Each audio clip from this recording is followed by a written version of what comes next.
Vice President, Your Excellency the Speaker, my brothers, Deputy Senate President, Deputy Speaker, Secretary to Government, and Ministers, let me at this point especially recognize the family of our late hero, the family of President Muhammadu Buhari, GCFR, of blessed memory. So I use the young Yusuf, Muhammadu Buhari, as a point of contact. I rest on other protocols, Mr. President. From me, as President of the Senate,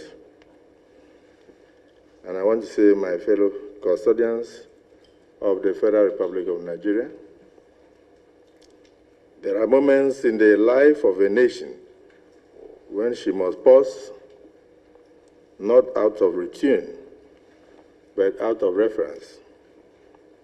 Today is such a moment as we gather in very solemn remembrance of President Muhammadu Buhari, a man forged in the furnace of battle and tempered in the trials of governance. A man who gave everything he had to a country that asked everything of him. President Muhammadu Buhari was not perfect. No leader is. But he was a very principled man. He stood for something. And in a world where it is easy to chase headlines, he chose instead to chase honor. Where others sought glory, he sought duty. As a minister in his cabinet, appointed by him, I saw President Muhammadu Buhari unplugged.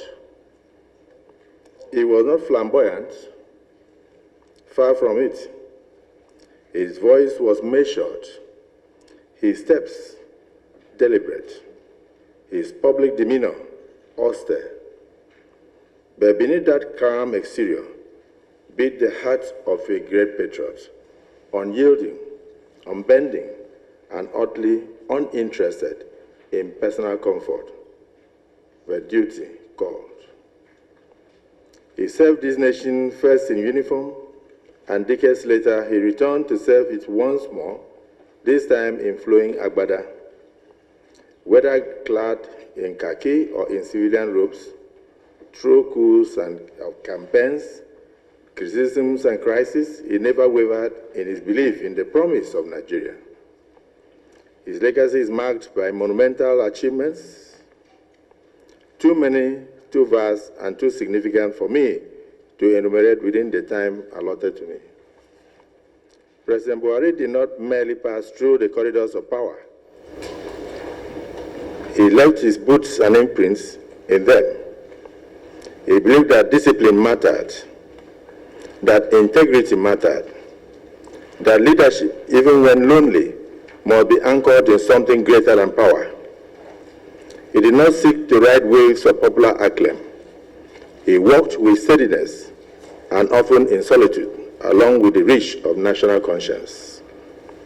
And let us be honest, he was tough. He was a soldier who did not flinch under fire, a leader who did not flee from responsibility, and above all, a Nigerian whose loyalty to this nation was never up for sale. His toughness was born not out of pride, but of patriotism, a fierce, unrelenting belief that Nigeria, with all its challenges, was still worth fighting for. And yes, some disagree with him. That is the nature of democracy. But even his fiercest critics will admit that he did not pilfer the nation's purse, nor pander to its pleasures.